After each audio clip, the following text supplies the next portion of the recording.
एक ये जो लेटर है, ये रिक्वेस्टिंग लेटर है, जो कि ग्रुप्स में बहुत ज़्यादा सर्कुलेट हो रहा है, और अध्यापक लेवल 1 और लेवल 2 जो पद पर कार्मिक जो है कार्यरत हैं, उनका बहुत अधिक ध्यान आकर्षित कर रहा है, आकृष्ट कर रहा है। तो इसमें आखिर क्या लिखा है, यहाँ पर आप देखो कि अध्यापक लेवल 1 और लेवल 2 पर नियुक्ति उपरांत राज्य की सेवा में सीधी भर्ती से चयनित कार्मिकों के वेतन संरक्षण के संदर्भ में मार्गदर्शन बाबत। आखिर इसमें क्या कहा गया है और ये किसने किसको भेजा है और ये मसला क्या है, और ये जो लिखा हुआ है कि वेतन संरक्षण यानी पे प्रोटेक्शन, इसके बारे में कहा गया है, आखिर ये बातें क्या है।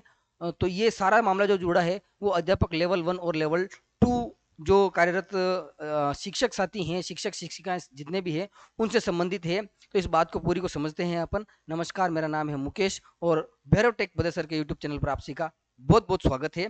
ये एक्चुअली क्या है, ये जो लेटर है साथियों, ये जो राजस्थान माध्यमिक शिक्षा निदेशालय है, उसके निदेशक महोदय ने राजस्थान के शासन सचिव जो है श्रीमान संयुक्त शासन सचिव जयपुर को ये लेटर लिखा है, और इसमें उन्होंने पूछा है कि हमारा मार्गदर्शन प्रदान करें, और मार्गदर्शन प्रदान किस संबंध में करना है, उसके लिए यहाँ पर आपको समझने की कोशिश करनी पड़ेगी कि देखिए, पहले कई तृतीय शिक्षक श्रेणी शिक्षक हैं जिसमें L1 और L2 दोनों आते हैं, पंचायती राज संस्थाओं और जिला परिषद के माध्यम से भर्ती हुए थे। ठीक बात। इसके बाद में कुछ का चयन जो है, जो लोग L1 और L2 पर भर्ती के माध्यम से चयनित हुए, और फिर बाद में क्या होता है कि राज्य सरकार की दूसरी सेवा में वो सीधी भर्ती के माध्यम से चले गए, किसी कोई एग्जाम देकर वो जो है डायरेक्ट किसी अन्य पद पर चले गए। तो जैसे ही वो नई सेवा में जाते हैं, तो जाते समय उनका पुराना जो वेतन है, उसी वेतन के आधार पर उनको क्या दिया जाता है, पे प्रोटेक्शन दिया जाता है। मतलब वही वेतन उनका, उससे कम नहीं, जो पहले मिल रहा है बेसिक पे जो भी मिल रहा है वही रहता है। बहुत सारी ऐसी जो पद हैं, ऐसे विभाग के ऐसे बहुत सारे पद हैं जिनमें शिक्षा विभाग से कम जो है बेसिक पे उसमें रहता है।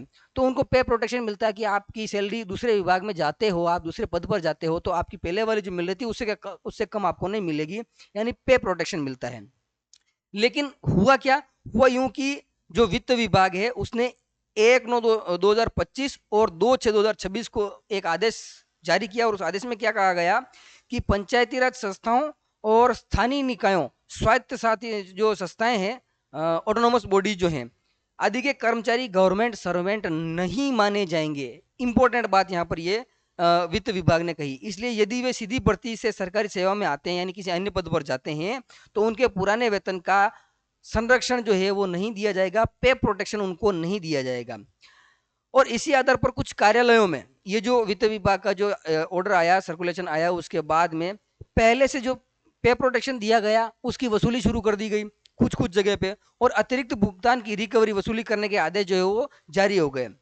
पत्र में शिक्षा विभाग, ये जो पत्र है इसमें शिक्षा विभाग तर्क दे रहा है, क्या तर्क दे रहा है कि तृतीय श्रेणी शिक्षकों की भर्ती, वरिष्ठता, पदोन्नति और स्थानांतरण, ये जब सब जो है यानी भर्ती करना, वरिष्ठता तय करना, पदोन्नति करना और ट्रांसफर करना, ये सब जो है ये शिक्षा विभाग के नियंत्रण में है, सारे सारे एजुकेशन डिपार्टमेंट के अंतर्गत में।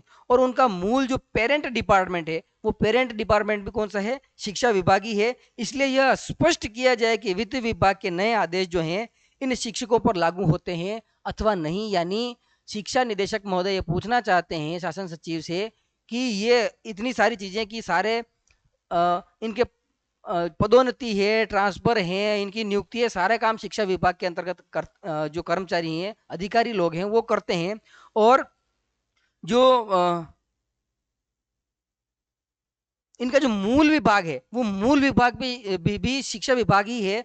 तो अब ये स्पष्ट करने की कृपा करें, हमें मार्गदर्शन प्रदान करें कि ये पे प्रोटेक्शन जो मिलता है ये इनको मिलना चाहिए अथवा नहीं, और ये जो वसूली वापस की जा रही है वो वसूली वैध है अथवा नहीं है, इसके बारे में मार्गदर्शन प्रदान करें। अभी ये जो बात कही गई है कोई लास्ट जो है डिसीजन नहीं है, अंतिम निर्णय नहीं है। इसमें शिक्षा विभाग के सरकार से जो है मार्गदर्शन मांग लग रही है। शिक्षा विभाग पूछ रहा है सरकार से, यानी शासन सचिव से पूछ रहा है। तो पहले भर्ती हुए शिक्षकों को मिला पे प्रोटेक्शन मिलना चाहिए अथवा नहीं है, और उनकी रिकवरी की जाए अथवा नहीं, ये बातें इसमें जो है पूछी गई है। तो ये सारा मामला था। इस संदर्भ में ये जो हमने पत्र की बात की, ये पत्र शिक्षा निदेशक महोदय द्वारा शासन सचिव को भेजा गया है, और उसमें उन्होंने मार्गदर्शन मांगने की कोशिश की है हमें मार्गदर्शन प्रदान करें। अब इस पर आपकी क्या राय है कमेंट बॉक्स में लिखकर जरूर बताएं। मिलेंगे किसी अन्य वीडियो में, तब तक के लिए धन्यवाद। बेल आइकन सर को सब्सक्राइब करें।